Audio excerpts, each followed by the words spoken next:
안녕하세요. 대박플러스 김보람입니다. 네, 오늘 코스피 지수가 뚜렷한 재료를 찾지 못한 채 하루 만에 또다시 하락으로 마감됐습니다. 외국인들이 매물을 내놨고 프로그램 통해서도 매물이 쏟아지면서 코스피 지수는 0.39% 떨어진 2031.74포인트로 거래를 마쳤는데요. 하루빨리 국내 증시에도 이 따뜻한 봄 기운이 돌았으면 하는 바람입니다. 자, 오늘은 수요일 재테크 전략에 대해서 배워보는 날인데요. 오늘이 그 마지막 강의 시간입니다. 네, 그래서 지금까지 배워봤던 강의 내용들의 핵심만 정리해드리니까요. 지금까지 재테크 강의를 다 챙겨보지 못했다 하셨던 분들도 이 마지막 시간만 잘 챙기시면은 유익한 시간 보내실 수 있을 것 같습니다. 자, 오늘은 YG인베스트 심기원 대표님과 함께합니다. 전문가님 안녕하세요. 네, 안녕하십니까. 네, 그럼 잠시 후 고수들의 투자 비법 시간을 통해서 심기원의 시장을 이기는 재테크 마지막 시간 확인하겠습니다.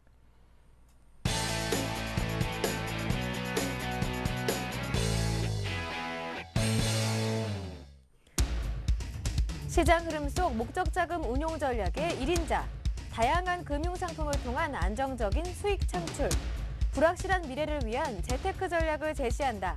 심기원의 시장을 이기는 재테크, 지금부터 함께합니다. 심기원의 시장을 이기는 재테크 본격적인 강의 들어가기 전에 여러분 궁금한 점 생기시면 어떻게 하는지 방법 알려드립니다.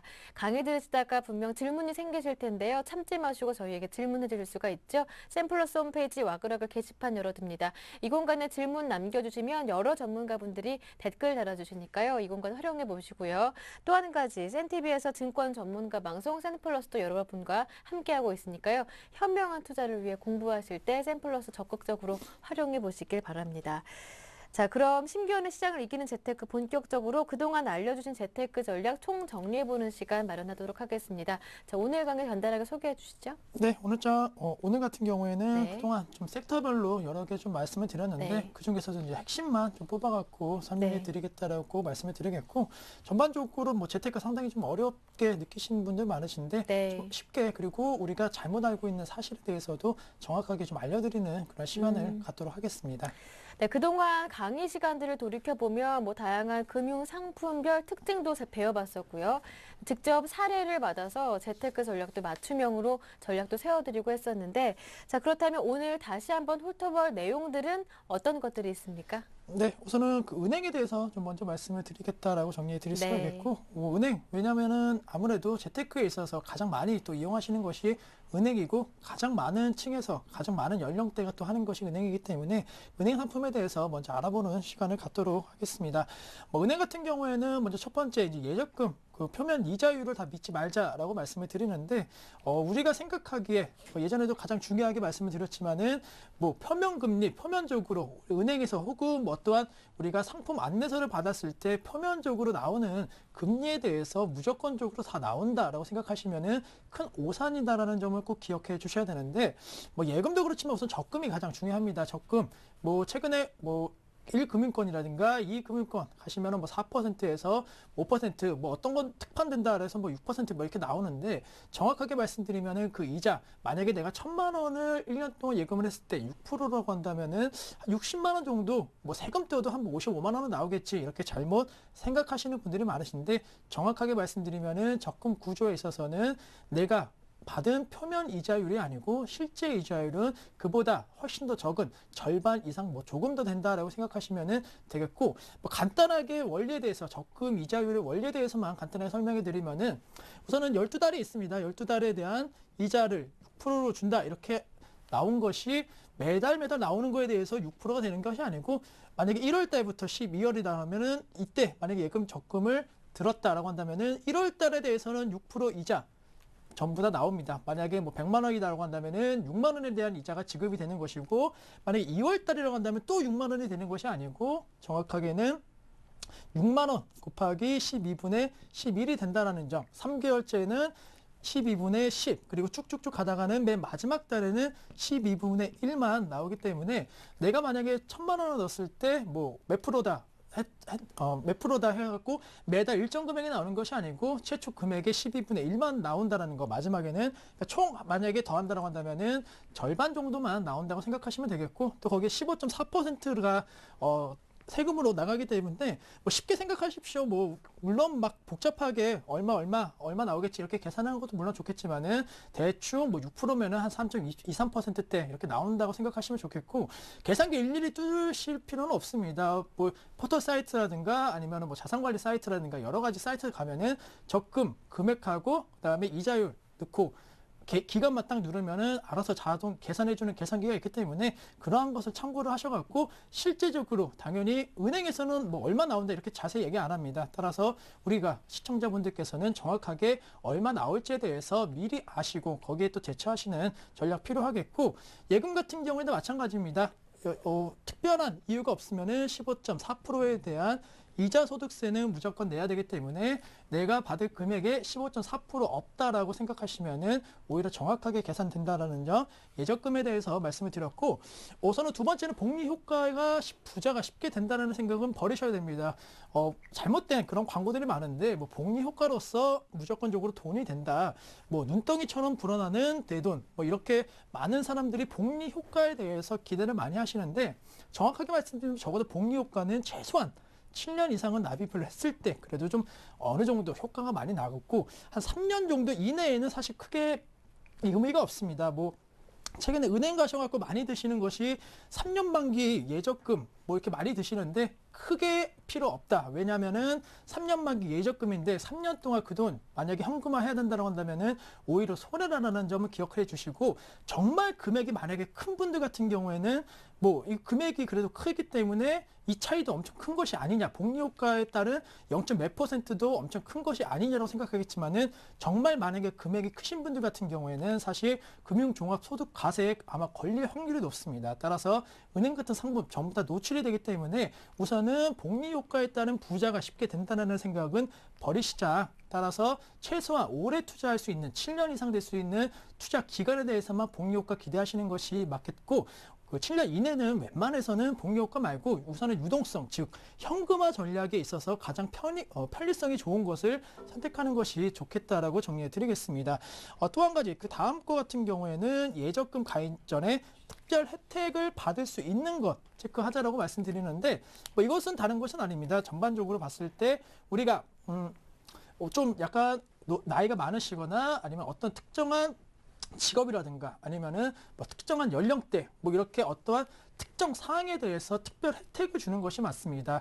여러 가지 뭐 농어촌이라든가 뭐 여러 가지 형태가 있는데 그러한 부분 내가 예적금 가입 시에 특별 혜택을 받을 수 있는 조건이 해당되는지 우선은 확인하시고 그 해당이 된다라고 한다면은 일반 예적금을 드시기 전에 이러한 부분을 먼저 생각하신다라고 한다면은 뭐 이자 부분도 물론 마찬가지겠지만은 이자라든가 혹은 뭐 소득공제라든가 아니면은 세금 감면 아까 제가 15.4%라고 말씀드렸는데 보통은 이런 세금이 붙겠지만은 조금은 비과세라든가 여러 가지 혜택도 받으실 수 있다라는 점 예적금 가입 전에는 무조건 그냥 은행 가서 드시는 게 아니고 자신의 상황과 조건을 맞춰 보시고 특별 혜택을 받을 수 있는 것은 꼼꼼하게 챙겨보자라고 정리를 해드리겠습니다.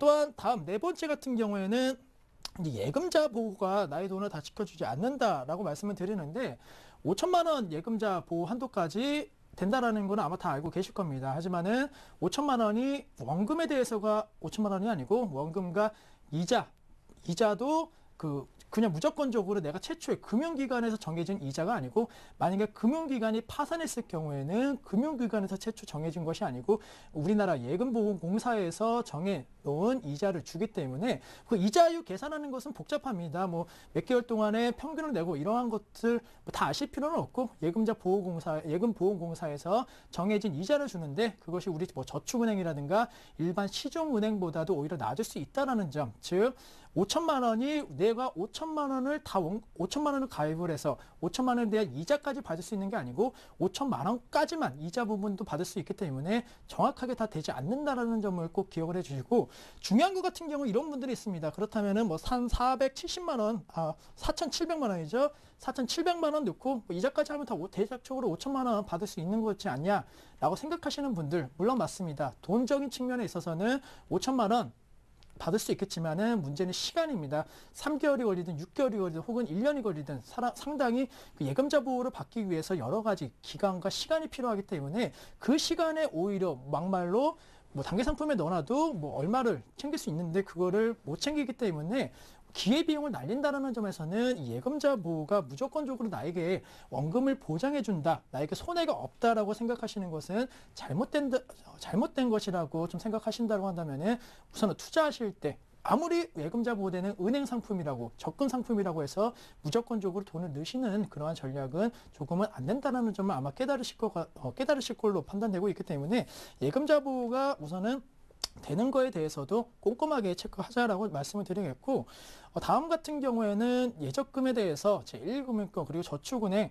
어디서 들까라고 고민하시는 분들이 많으십니다. 물론 뭐 상황에 따라서 사실 정답은 다르겠지만은 개인적으로는 제가 봤을 때 만약에 유동성적인 측면을 고려한다, 보수적이고 그다음에 좀 불안한 게 싫다라고 하시는 분들은 제1금융권 우리가 아는 뭐 시중은행, 대형은행 쪽으로 맡기시는 것이 좋겠고, 뭐 그렇지 않고, 그리고 금액이 아까 말씀드린 뭐 5천만 원 이하이고 조금은 좀 공격적이다, 만약에 5천만 원 이상이라더라도 저축은행 몇 개로 나누어서 조금은 고이자를 받고 싶다라고 하시는 분들은 저축은행 쪽으로 가지시는 게 맞는데, 저축은행도 여러 가지가 있습니다. 뭐 금리가 상당히 높고 뭐 이러한 돈을 많이 준다는 저축은행이 많은데, 그런 저축은행보다는 우선은 저축은행 중에서도 자기 자본 비율이라든가 여러 가지 지표들, 그리고 건정성, 최근에 저축은행이 문제가 된 것이 이런 건정성 문제가 상당히 불거졌는데, 그래도 꼼꼼하게 체크하셔갖고 상위 랭크에 되어 있는 저축은행 쪽으로 가입하신다라고 한다면 크게 무리는 없을 수 있다라는 점.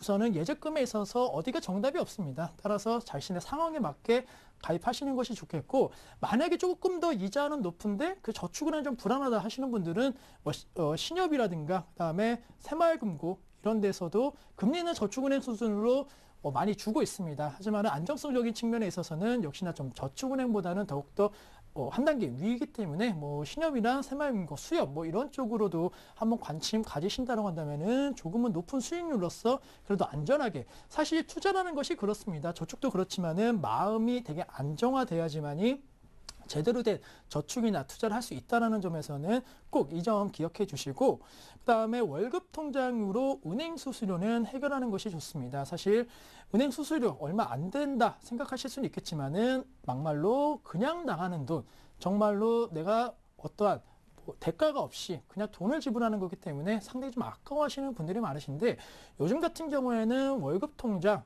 물론 자영업 하시는 분들 같은 경우에는 매달 들어오는 건 없겠지만은 불확실성이 높겠지만은, 근로자분들 같은 경우에는 월급 통장이라도 한 은행 지정을 하고 그 은행에서 월급 통장 같은 시스템이 있습니다. 여러 가지 상품들이 있는데 그러한 것을 가입하신다라고 한다면은 100%는 아니더라도 50에서 80% 최소한 은행 수수료에 대해서는 그래도 돈 나갈 것이 없다. 최근에 인터넷 뱅킹이라든가 특히나 폰뱅킹 같은 거 이용하시는 분들 많으신데, 만약에 좀 한도가 없으시거나 아니면은 이러한 월급 통장이라든가 이런 걸 연결 안 해놓으신 분들은 오히려 또 수수료가 나갑니다. 하지만 이런 거 월급 통장만이라도 연결해 놓는다고 한다면은 은행 측에서도 수수료적인 측면은 많이 감면해 주기 때문에 쓸데없이 나가는 돈, 그게 몇백 원이 됐든 몇천 원이 됐든 몇만 원이 됐든 쓸데없이 아깝게 나가는 돈을 줄이기 위해서는 이런 거 하시면 좋겠다라는 점 꼭 기억을 해 주시고, 장마저축과 만능 통장에 대해서 가입 여부에 대해서 말씀드리면은 결론적으로는 장마저축 관련된 부분 그리고 만능 통장에 대해서는 최소한만 하자. 그냥 말 그대로 발만 담그는 그런 투자 전략, 저축 방법이 필요하다라고 정리해 드리겠고, 장마저축 같은 경우에는 이자율이 높다라고 좀 생각하시는 분들 많으신데, 이자율 높은 것도 높은 거지만 문제는 유동성입니다. 몇 년 이내, 7년 이내에 만약에 해약하게 되면은 그에 대한 이자 부분도 반납을 해야 된다는 점 꼭 기억을 해주시고, 만능 통장 같은 경우에는 청약 통장이라고 생각하실 수 있습니다. 아무래도 부동산, 내가 임대주택이라든가 이런 거 받을 때 좀 더 혜택을 받기 위해서 만능 통장을 하시는 분들이 많으신데, 결론적으로는 지금 미분양 사태라든가 그리고 앞으로 부동산 가격이 상승할 가능성은 상당히 좀 낮을 것으로 판단되고 있습니다. 또한 정부 차원에서도 임대주택이라든가 여러 가지의 혜택들이 많이 나오고 있기 때문에, 사실 지금 시점 이 만능 통장에 엄청나게 많은 돈, 40만 원, 50만 원씩 넣고 계시는 분들이 있으신데 굳이 그렇게 넣으실 필요는 없다라고 정리해 드리겠고, 또 이미 만능 통장 같은 경우는 1순위 자격이 상당히 우리나라 많이 분포되어 있습니다. 따라서 1순위라고 해서 무조건적으로 무조건 청약이 된다 이런 것이 아니고 1순위 내에서도 부양 가족이 얼마냐, 몇 명이냐, 또 소득이 얼마냐 여러 가지 조건을 따져갖고 기준을 정하기 때문에 사실 맞는 통장에 있어서는 그냥 1순위 청약만 받을 수 있는 정도로 하시는 것이 좀 필요하지 않을까라고 말씀을 드리면서 장마저축과 맞는 통장, 부동산 관련 그러한 저축이기 때문에 상당히 메리트는 느낄 수는 있겠지만은 지금 우리나라 추세로 봤을 때 부동산 관련된 이런 저축 상품에 큰 돈을 하시는 것은 조금 무리가 있다. 따라서 최소한만 하시는 전략 10만 원에서 20만 원 정도만 생각하자라고 정리해 드리겠습니다.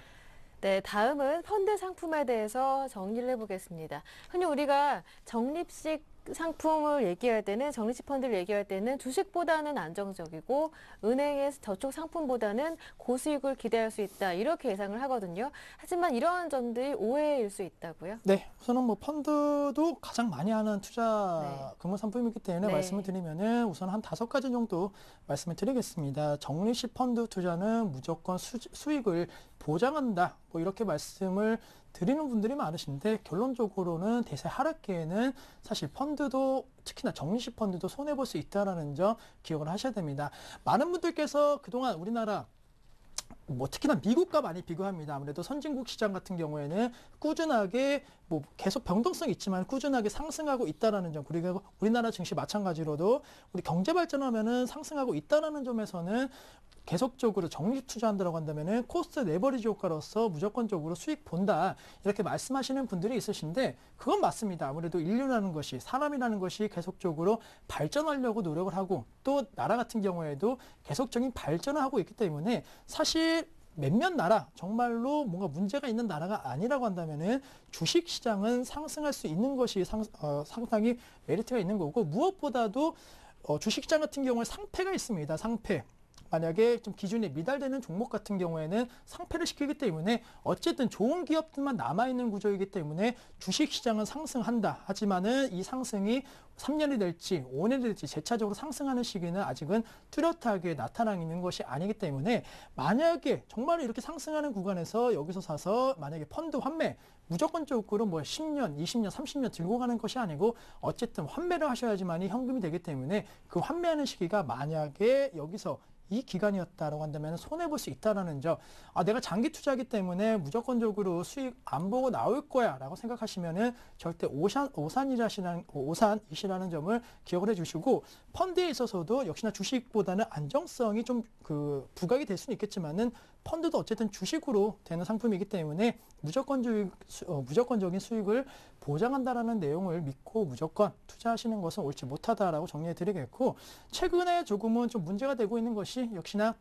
시장은 많이 올랐지만은, 지수는 많이 올랐지만은 만약에 삼성전자라든가 IT 업종이 없는 펀드 같은 경우에는 오히려 지금 수익률이 마이너스라는 점, 무조건적으로 펀드가 인덱스이기 때문에 지수가 올라가면은 나도 수익 보겠지 이렇게 생각하시면은 큰 오산이라는 점, 꼭 펀드 투자하실 때에도 인덱스냐 아니면 업종에 조금은 국한되어 있는 거냐 이런 걸 잘 따지셔갖고 자신의 성향과 그리고 뭐 투자 성향에 따라 갖고 좀 달라질 수 있다라는 점 기억해 주시면 좋겠고, 최근에 가장 많이 받는 질문이 펀드 대 ETF입니다. 결론적으로 펀드를 해야 되냐, ETF를 해야 되냐 만약에 물으신다면은 제 개인적으로는 ETF 하자라고 말씀드리는 게, ETF 같은 경우에도 역시나 인덱스입니다. 사실 펀드도 제가 아까 뭐 여러 개 업종 관련된 얘기 드렸지만은 형태는 어쨌든 인덱스화이기 때문에 둘 다 똑같이 만약에 인덱스로 간다. 그냥 나는 머리 아프고 뭐 투자나 이런 거 싫으니까 지수가 올라가는 만큼만 수익 보고 싶다라고 하시는 분들 같은 경우에는 인덱스에 관련된 부분에 ETF가 더 좋은데, 왜 뭔 차이가 있냐? 어쨌든 이것도 시가총액 비율로 다 인덱스화 시키고 ETF도 업종별 뭐 그런 지수별 인덱스 뭐 삼성전자부터 현대차 뭐 이런 종목군까지 다 하는 인덱스화인데 뭐가 틀리냐라고 한다면은 수수료가 틀립니다. 사실 펀드 같은 경우에는 상품마다 다르겠지만은 사실 수수료 매달이 아니고 매년 뭐 성과 보수다, 뭐 어떠한, 그리고 가입할 때도 선취 수수료다, 뭐 후취 수수료다, 여러 가지 그러한 수수료가 붙는다라는 점에서 상당히 좀 메리트가 떨어지고, 또 안 좋은 것이 있습니다. 만약에 1억을 투자를 했는데 이게 만약에 1년 뒤에 8천만 원이 됐다. 손실 났어도 여기에 만약에 1%였다. 그러면은 1억에 1%도 뛰고 1년 있다가 또 8천만 원에 1% 내가 손실 보든 이익 보든 그거와 상관없이 무조건적으로 수수료 뗀다라는 점 최소한 줄여야 된다라고 정리해 드리겠고 ETF 같은 경우에도 마찬가지입니다. 하지만은 수수료율이 상당히 낮다라는 거 뭐 거의 없다라고 보셔도 좀 무방하기 때문에 같은 금액으로 했을 때 수수료 나가면은 그만큼 금액이 작아지고 만약에 수익이 낮다라고 해도 작아진 금액에서 1억에서 10% 나는 거랑 9천만 원에서 10% 나는 거랑 또 차이가 납니다. 따라서 그러한 점을 생각한다고 한다면은 차라리 지금 인덱스 든다라고 한다면 펀드 들지 마시고 ETF 쪽으로 그리고 좋은 것이 이것은 HTS도 쉽게 매수할 수 있기 때문에 귀찮은 게 없습니다. 뭐 어디 가야 되고 뭐 서로 작성해야 되고 이런 게 없기 때문에 ETF 쪽으로 관심 갖자라고 정리해 드리겠고 펀드 수수료 전략 방법에 대해서는 마찬가지입니다. 아무래도 오프라인 내가 직원과 상담을 하고 또 어디 가갖고 어떠한 서비스를 이용하게 되면 당연히 수수료는 비쌉니다. 즉 증권사를 내방하시거나 은행 같은 데 내방하셔갖고 드는 것은 여러 가지 수수료 만약에 증권사 가셔갖고 그 계좌 튼다라고 한다면은 증권사 영업 직원이라든가 혹은 그 지점 이렇게 수익 구조가 나눠가지기 때문에 상당히 적은 금액이 될 수는 있겠지만은 그게 모이면 상당히 큰 금액이다라는 점 수수료 부담이 많다. 그래서 요즘에는 어떤 게 있냐? 상당히 그 지점이 많은 그런 증권사들라도 HTS가 아닌 홈페이지나 이런 데서도 펀드 가입이 가능합니다. 따라서 그러한 부분은 최소한의 그 유통 마진을 없앴기 때문에 그런 부분을 생각한다고 한다면은 굳이 펀드 드신다고 한다면은 상담은 지점 가시든 아니면 은행 가셔도 상담은 거기서 받으시고 좋은 펀드라고 생각하신다면은 온라인 상으로서 만약에 펀드 가입된다고 한다면은 온라인 상에서 가입한다고 한다면은 수수료적인 측면 상당히 전략할 수 있다는 점 기억을 해주시고 최근에 원자재 관련 펀드 얘기가 많이 나오고 있습니다. 왜냐면은 아무래도 금이다, 그다음에 최근에 유가다 많이 올랐기 때문에 물론 최근에는 좀 정체성을 보이고 있지만은 그동안의 흐름을 봤을 때 상당히 좀 많이 올랐기 때문에 원자재 관련된 펀드 관심 가지시는 분들이 많으신데 지금 시점이라고 한다면 제 개인적으로는 유가와 그리고 금 관련 펀드에 대해서는 조금은 관심을 끄시는 것이 맞지 않을까라고 정리해 드리는 게 만약에 이란 사태라든가 정말로 우리가 예측할 수 없는 사태가 나와서 유가가 급등했다라고 해도 단기적으로 빠질 가능성도 높습니다. 또한 금 역시나 안전자산으로서 상당히 선호도가 높지만은 사실 수요 금도 마찬가지로 경기 회복이 되고 여러 가지 산업에서 걸치면서 사용량이 늘어나야지만이 정말로 안정화된 상승 가도를 이어갈 수 있는데 아직까지는 그렇지 못합니다. 단순히 안전자산, 좀 유동성, 즉 투기에 따라 갖고 움직이고 있는 것이 사실이기 때문에 요 금과 그다음에 유가 관련 펀드는 조금은 자제하시는 것이 맞지 않을까라고 개인적으로 말씀을 드리겠고 그렇다고 해서 무조건적으로 원자재 관련 펀드를 안 하냐? 개인적으로는 곡물 관련 펀드와 그리고 미래 산업에 필요한 꼭 자원들이 있습니다. 약간 희귀 자원이라든가 이러한 부분은 앞으로도 계속적으로 가격이 올라가고 또 시간이 지날수록 희소성이 나오기 때문에 정말로 더 큰 폭의 상승 가능성, 유가나 금도 물론 희소성이 부각이 된다고 한다면은 상당히 급상승 가능성 높겠지만은 최소한 우리가 투자하고 있는 기간 동안에는 그럴 가능성은 희박하다는 점. 아무리 유가를 많이 써도 지금 중동 지역이나 이렇게 나는 지역에서 몇 년 안에 다 고갈될 가능성은 없기 때문에 그러한 부분 생각한다고 한다면은 좀 희귀작물 쪽으로는 한 번쯤은 관심 가지시는 것이 좋겠고 곡물 관련주는 우선은 지금 시점 미래 산업에 있어서 가장 중요한 것들 몇 가지 있겠지만은 식량 자원입니다. 사실 우리나라 같은 경우는 사실 먹을 거 상당히 많고 풍족하다라고 생각하실 수는 있겠지만은 엄밀히 따지면은 그 자원들도 지금 다 수입에 거의 의존하고 있는 자원들이 많기 때문에 만약에 이 자원에 대한 수입이 만약에 끊기거나 줄어든다고 한다면은 우리나라 역시도 자급자족에 대한 능력이 상당히 부족하기 때문에 거기에서 올라오는 혼란은 상당히 클 수 있다. 근데 이것이 우리나라뿐만이 아니고 전 세계적으로도 식량 자원에 대한 문제점은 지금 우리가 인식하고 있지 못하지만은 이미 세계적으로도 큰 문제점이기 때문에 앞으로 이 식량 자원 확보를 위한 여러 가지 전쟁까지는 아니겠지만은 여러 가지 무슨 불협화음이라든가 이런 것이 상당히 많이 발생될 가능성이 높다라는 점. 어쨌든 인간이라는 것이 편리성, 물건을 사거나 이런 것도 있겠지만 가장 중요한 것이 먹는 겁니다. 먹는 것이 해결 안 된다고 한다면은 다른 것도 다 필요 없기 때문에 우선은 곡물 관련주에 대해서는 꾸준하게 그 매수하시는 전략 혹은 펀드 가입하시는 전략은 유효하기 때문에 우선은 포트 비중의 뭐 한 10에서 20% 정도는 어느 정도는 원자재 관련 펀드에 대해서 관심 가지시는 전략도 필요하다라고 정리해 드리겠고, 마지막은 펀드 환매일에 대한 것을 정확하게 계산하고 우리가 펀드 환매하자라고 말씀드리는 게, 많은 분들께서 이제 주식과 좀 헷갈리셔갖고 많은 분들이 이제는 뭐 주식 같은 경우에 물론 이제 뭐 2거래일 이상 내가 매도한 다음 날 들어오는 것이 보통인데, 뭐 그렇게 생각하시는 분들도 있겠지만은 펀드 같은 경우에도 뭐 금융자산으로 생각하셔갖고 내가 해약을 했을 때 바로 돈이 나온다, 은행 가갖고 내가 해약하면 돈이 나오는 것처럼 돈이 나온다라고 생각하시는 분들이 있으신데, 펀드도 마찬가지로 뭐 주식형 펀드 같은 경우에는 이 거래일 뒤에 나온다라는 점 기억해 주시고, 특히나 뭐 그건 거의 다 아시겠지만은 해외 펀드는 우리가 생각한 것보다 기간이 훨씬 더 늘어납니다. 최소한 일주일 정도 안에, 물론 빨리 나오는 것도 있겠지만은 환율이라든가 이런 거 계산하기 때문에 4일에서 한 7일 정도 이상 걸린다라는 점 꼭 기억해 주시고, 돈을 만약에 필요하셔갖고 펀드 환매한다라고 한다면은 이 환매일을 꼭 기억하시고 돈을 찾으셔야 된다라는 점 기억해 주신다라고 한다면은 크게 펀드로 뭐 큰 불이익이라든가 아니면 오해를 사는 일은 없다라고 정리해 드리겠습니다.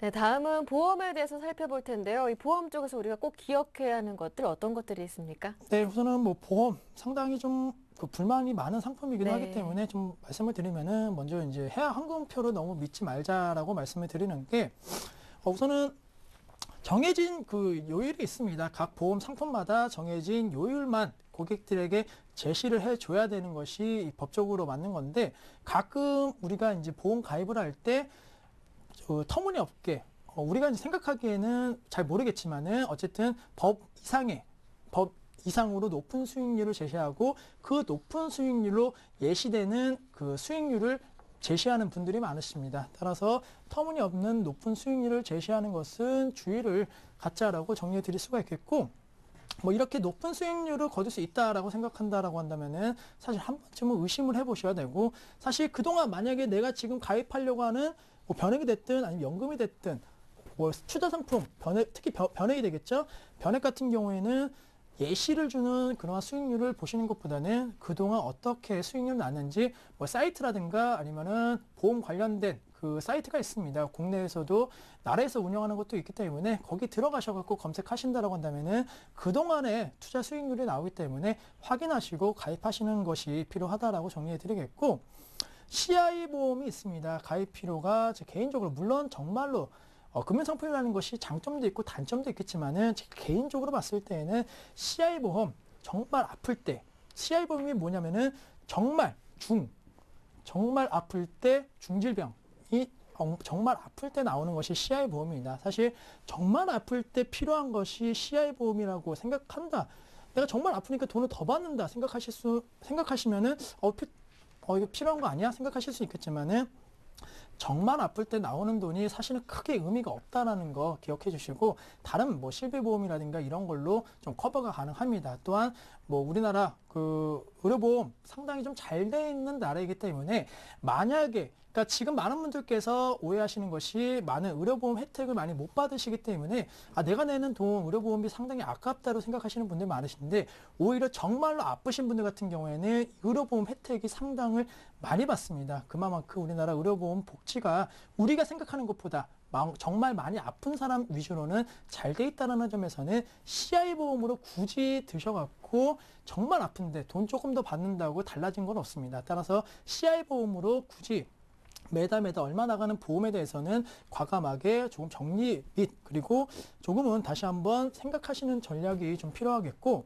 보험은 나이가 어릴 때 가입하시는 것이 좋다라고 생각하시는데 결론적으로 이 말은 맞는 것 같습니다. 나이가 어릴 때 가입하는 것은 좋습니다. 하지만 모든 보험이 다 나이가 어릴 때 가입을 해놓는 것은 상당히 좀 부담감이 되는데, 그 이유는 그렇습니다. 아무래도 나이가 어릴 때 같은 경우에는 부모님이 보험료를 내주는 경우도 있을 거고, 아니면은 자기가 자기 돈으로 낼 경우가 있는데, 나이가 만약에 어리다, 물론 사람마다 틀리겠지만 대부분은 버는 돈이 그렇게 많지는 않습니다. 40대, 50대보다도 버는 돈이 적기 때문에 벌어갖고 뭐든 다 보험료 내면은 사실 재테크 할 것도 없고 또 삶의 질도 많이 떨어질 겁니다. 따라서 보험은 나이가 어릴 때 가입하는 것이 좋겠지만은 무조건 모든 보험을 다 들 필요는 없다. 따라서 꼭 필요한 보험만 가입하시는 것이 좋겠다라고 정리해 드리겠고, 우선은 꼭 필요한 보험에 대해서는 제가 추후에 다시 한번 제 개인적으로 이것만에 꼭 들자라는 보험을 말씀을 드리겠습니다. 그리고 지금 시점 같은 경우에는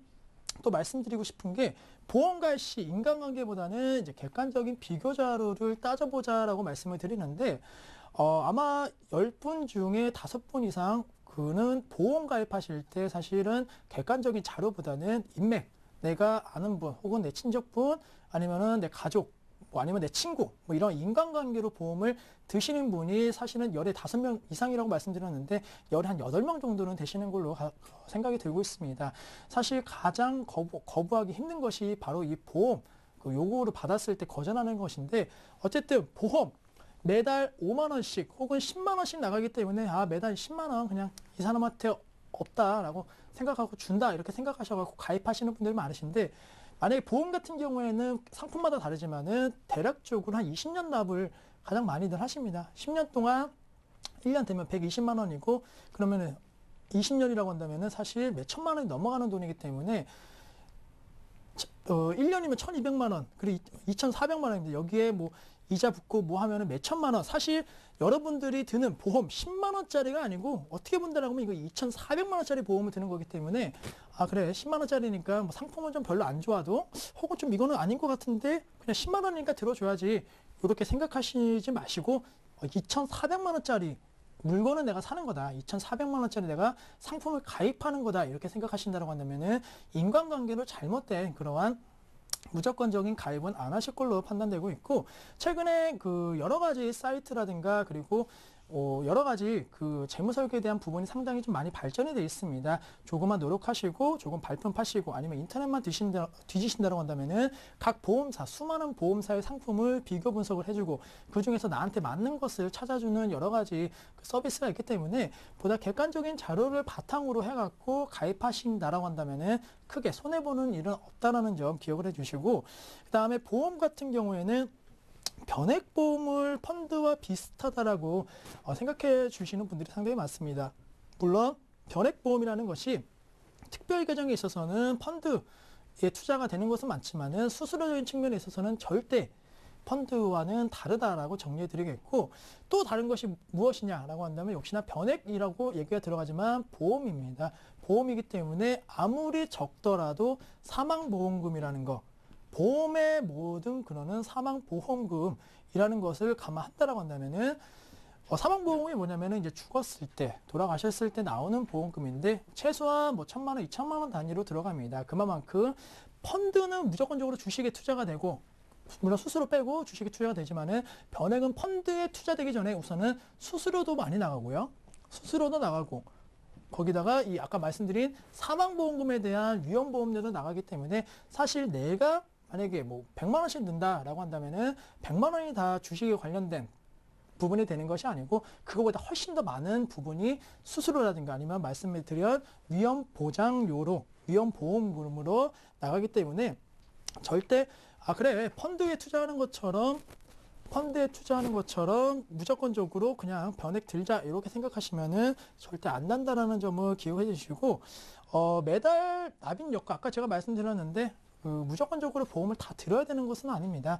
만약에 좀 나이가 어렸을 때 들고 싶은 부분 같은 경우에는 제가 2가지를 말씀을 드리면 무조건적으로, 물론 이거는 개인마다 틀립니다. 개인 뭐 설계하시는 분들이나 아니면은 뭐 투자 뭐 PB님들이나 이런 분들과는 의견 차이가 있겠지만은 제 개인적으로 봤을 때는 그래도 실비보험, 요거는 이제 의료보험, 내가 아플 때 돈이 나오는 보험인데 최근에는 100%는 다 안 나오고 이렇게 90%까지 나온다라는 점은 다 알고 계실 겁니다. 실비보험을 그래도 가입하는 것이 가장 좋지 않나. 이것은 나이가 적든 혹은 나이가 많으신 분들이든 우선은 실비보험만은 꼭 챙겨서 가입하자라는 게, 최근에 이 실비보험 같은 경우에는 100세 보장입니다. 아무래도 100세까지 보장이 된다는 조건이 걸리기 때문에 물론 뭐 의료 기술이 발달이 돼갖고 더 많이 사실 수는 있겠지만은 그래도 100세까지는 병원비 걱정, 물론 자기 부담금이 있기 때문에 돈은 어느 정도 나가겠지만은 그래도 90%라는 그러한 돈을 보장받는다라고 한다면은 크게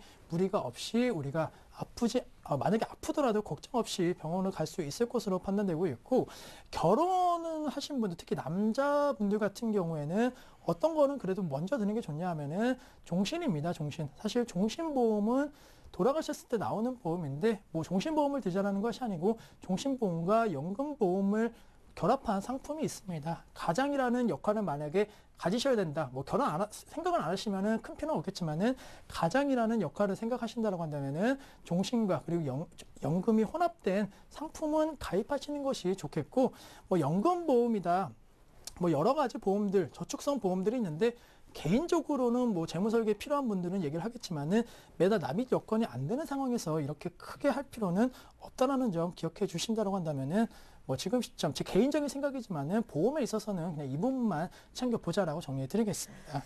네, 다음은 증권사 상품에 대해서도 살펴보겠습니다.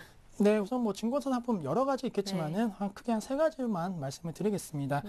먼저 이제 증권사 가시면은 가장 많이 하시는 것이 뭐 주식도 있겠지만은 채권에 대한 부분을 많이 얘기를 하시는데, 채권에 대해서 부자들만 뭐 기관 투자라든가 부자들만, 돈 많은 사람들이 하는 것이 아니냐라고 생각하실 수는 있겠지만은 최근에는 마인드가 많이 바뀌었습니다. 그리고 트렌드도 많이 바뀌면서 부자들만 하는 것이 아니고 일반 투자자들도 많이 하고 있고, 거기에 맞춰서 나오는 채권들도, 과거 채권 같은 경우에는 한 번에 금액적인 측면, 뭐 최저 금액이라든가 이런 것이 상당히 많이 지정이 되어 있었습니다. 하지만 최근에는 그러한 것이 조금 많이 줄어들고 채권에 대해서도 일반 투자들에게 여는 그런 모습을 좀 많이 보이기 때문에 이제는 부자들이 무조건 하는 것이 아닌, 기관 투자자들만의 전유물이 아닌 우리가 일반적으로도 쉽게 가입할 수 있는 상품이다라고 정리해 드리겠고, 채권이 왜 좋냐라고 한다면은 우선은 정해진 기간, 물론 뭐 복리차라든가 단일치 여러 가지 형태가 있겠지만은 가장 일반적으로 하는 이표채 같은 경우에는 가장 좋은 것이 있습니다. 내가 만기가 되기 전에 일정 기간 현금이 들어온다라는 거. 만약 이표채 같은 경우에는 보통 3개월 정도, 한 3개월 정도를 생각하시는 분들이 많으신데, 요새는 뭐 한 달, 매달 나오는 그러한 이자를 매달 주는 채권도 상당히 좀 많이 나오고 있습니다.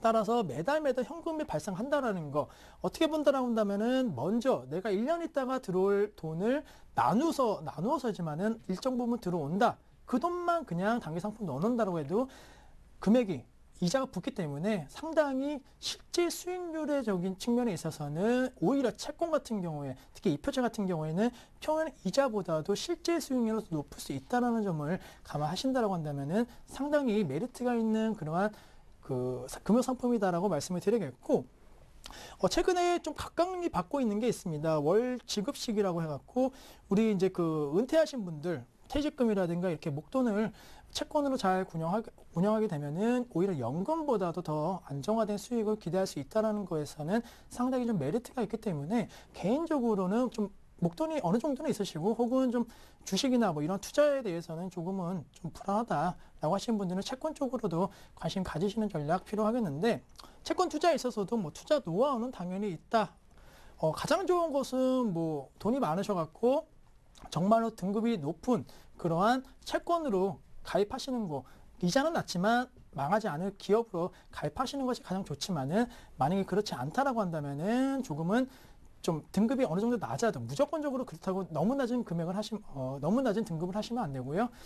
투기 등급과 그리고 적격 등급 한 사이 정도로 잘 보신 다음에 거기에서 이제 괜찮은 기업들, 특히나 개별 기업, 제가 이제 뭐 매일매일 있는 건 아니겠지만은 개인적으로는 지주회사 관련된 그런 채권들, 어떠한 계열사가 아닌 지주회사 관련된 채권은 조금은 그래도 안정성이 실제로 등급이 안 좋다라고 해도 그것이 조금은 좀 더 그 프리미엄을 줄 수 있다는 것을 기억을 해주시고, 또 한 가지 같은 경우에는 우선은 그 지금 시점 만기가 좀 짧은 게 좋습니다. 아무래도 똑같은 기업, 만약에 뭐 그럴 가능성은 상당히 희박하지만은 우리나라 대표 기업 삼성전자 누구도 지금 안 망할 거라고 생각을 하고 있습니다. 하지만은 이게 6개월 뒤에 망할지, 아니면은 1년 뒤에 망할지, 3년 뒤에 망할지, 10년 뒤에 망할지, 점점 6개월까지는 당연히 안 망한다라고 생각하겠지만은, 사실 삼성전자 10년 있다가 망하겠냐 안 망하겠냐, 정확하게 안 망한다고 확신할 수 있겠냐라고 물어본다고 한다면은 아무도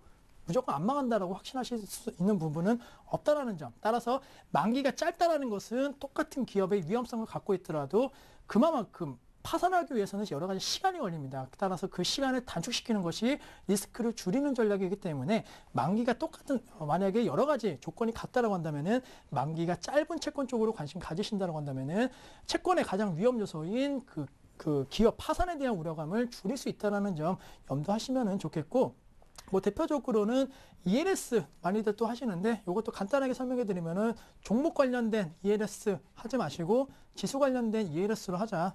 지수 뭐 변동성 상당히 종목 대비해서 적을 수 있다. 뭐 삼성전자 아까 말씀드렸는데 대표적인 뭐 우량주라고 할 수 있는 SK텔레콤이라든가 뭐 이런 종목군들 시장이 만약에 박살이 나거나 내려간다고 한다면 사실 50%까지 급락 상당히 좀 쉽습니다. 따라서 지수 2000포인트에서 아무리 급락한다라고 해도 1000포인트 갈 확률은 낮을 거고, 만약에 설사 1000포인트 갔다라고 해도 종목들 그렇게 과거 뭐 2008년이 됐든 아니면은 외환위기 됐든 반토막 났을 경우에 주식 같은 종목들 대부분 3에서 뭐 3분의 1 토막 그리고 10분의 1 토막 나기 때문에 다시 재매수하면은 올라가면은 다시 수익 보기 때문에 우선은 ELS 무조건적으로 하시는 것이 아니고 지수 관련된 ELS로만 충분하게 메리트 있다라고 정리해 드리겠고, 꼭 원금 보장 관련된 부분 얘기하시는 분들이 있으신데 지수 관련된 ELS 하신다고 한다면은 굳이 원금 보장 ELS 아니더라도 원금 비보장 주가 지수면은 그래도 메리트 있지 않을까. 3년 만기 조건 다 안 될 경우 있어갖고 손실 날 수는 있겠지만은 손실 났을 때 재투자하면은 오히려 이익이다라는 점 기억해 주시면 좋겠고, 단기 상품 활용법에 대해서 말씀을 드리면은 뭐 여러 가지 상품이 있습니다. MMT, 그다음에 MMDA, CMA 이러한 부분이 있는데 결론적으로 말씀드리면은 우선은 금액이 크지 않다라고 한다면은 CMA가 좀 괜찮지 않나라고 개인적으로 생각을 하고 있고, 금액이 좀 크다라고 한다면은 MMDA 금액에 따라서 차등해주는 MMDA 쪽으로 관심 가지시는 전략 필요하겠다라고 정리해드리면서 단기 상품에 있어서 가장 중요한 것이 유동성입니다. 따라서 유동성 확보되는 그런 상품 중에서 조금 비교 분석해갖고 가입하자라고 정리해드리겠습니다. 네, 이외에도 지난 시간에 배워봤던 게 바로 대출과 신용카드 부분이었는데요. 이 점에 대해서도 우리가 꼭 기억해야 할 부분 정리 부탁드릴게요. 네, 우선 뭐 지난 시간 했기 때문에 좀 간단하게 넘어가면은 네. 우선 대출 했을 경우에 뭐 대출을 받으시거나 아니면은 이미 받으신 분들 같은 경우에도 알아두셔야 됩니다. 정부 및 민간단체, 뭐 민간단체면 아무래도 이제 은행이 되겠죠. 지원 프로그램에 대한 확인이 필수. 아까 말씀을 드렸는데 지난 시간에 말씀해 드렸지만은 뭐 소득이 4천만 원 이하거나 뭐 여러 가지 조건들이 있습니다. 혹은 신용 등급이 오히려 안 좋은 사람들 위주로 혜택을 많이 주는 그런 대출이 있는 것은 제가 말씀드렸기 때문에 만약에 못 보신 분들 같은 경우에는 인터넷 검색해 보시면은 다 나옵니다. 그런 부분 참고해 주시고, 중요한 것이 있습니다. 지금 대출을 받고 있는데 고금리로 받고 있다. 그때는 내가 신용 등급이 좋지 못해 갖고 고금리로 현재 받고 있는 사람들 같은 경우에도 변경이 가능합니다. 따라서 그 변경 같은 경우에는 은행에서 내가 지금 시점 연봉도 이렇게 올랐고 또 나의 신용 등급이라든가 이러한 것이 올랐기 때문에 좀 차등을 해달라고 조율을 요청하면은 조율이 가능하다라는 점 기억해 주시고, 우선은 만약에 뭐 20에서 40%막 이렇게 고금리로 현재 대출 받고 있으신 분들 같은 경우에는 저번 시간에 말씀드렸던 여러 가지 대출 금액을 많이 낮춰줍니다. 뭐 많게는 뭐 7, 8%까지도 낮출 수 있고 최소한 뭐 10%에서 15% 물론 이것도 부담되시겠지만은 20% 이상의 고금리보다는 상당히 좀 이자에 대한 부분을 많이 줄일 수 있기 때문에 사실 그 이자가 높은 것을 대출 받으신 분들이 이자 내느라고 원금을 갚지 못합니다. 따라서 악순환이 계속적으로 반복된다는 점에서는 대출하셨거나 아니면 대출할 때 먼저 민간 정부에서 하는 여러 가지 혜택을 좀 지켜보자라고 말씀을 드리겠고, 창업도 마찬가지입니다. 창업하시기 전에 어쨌든 창업이라는 것이 자기 돈으로 다 하면 좋겠지만은 돈을 빌려하는 상황에서는 정부나 뭐 중소기업청이라든가 창업 지원 프로그램을 좀 알아보신다라고 한다면은 분명히 도움 될 수 있다라는 점 확인해 주시고, 대출을 갚는 것도 역시나 중요하다고 말씀드렸는데 쉽게 대출 가능한 것부터, 다시 말하면 내가 언제 어디서든 시간이든 장소 구애 없이 편리하게 대출 받을 수 있는 것부터, 편리성이 좋다는 것은 그만큼 이자율이 비싸다는 것으로 인식하기 때문에 돈을 갚을 때에도 무조건 갚는 것이 아니고 내가 정말로 쉽게 빌릴 수 있는 것을 먼저 선택하셔갖고 먼저 갚는다. 뭐 머리 아프게 이자율 계산하시는 것보다는 이렇게 쉽게 대출 가능한 것부터 먼저 갚아버리면은 이자율에 대한 부담을 줄일 수 있다는 거 기억해 주시고, 신용카드는 무조건 나쁜 것 이시라고 생각하시는 분들이 있으신데 무조건 현금만 쓰신다라고 해서 신용 등급이라든가 그리고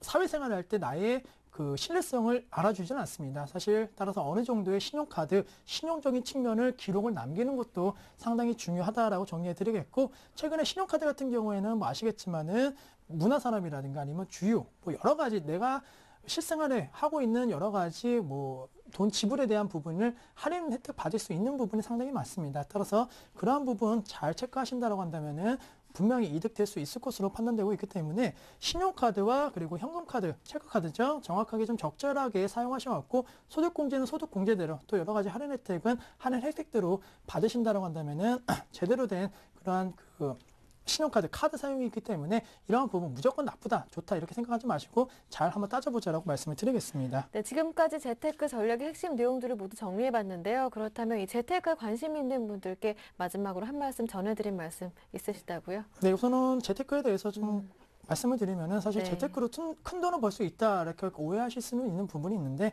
재테크는 말 그대로 투기가 아닙니다. 그렇다고 해서 투자도 아닙니다. 저축과 투자를 병행하는 것이기 때문에 큰 돈 버시려고 하다가 오히려 그동안 여태까지 모았던 돈을 또 잃으실 수 있는 것이 재테크이기 때문에 무조건적으로 재테크 큰 돈 벌기 위해서 하는 것이 아니고 나의 일생활 안정화된 삶을 위해서 하는 거다라고 생각하셔야 된다라는 점 꼭 기억을 해주시고 꿈이 있는 것도 좋지만은 역시나 욕심을 부린다.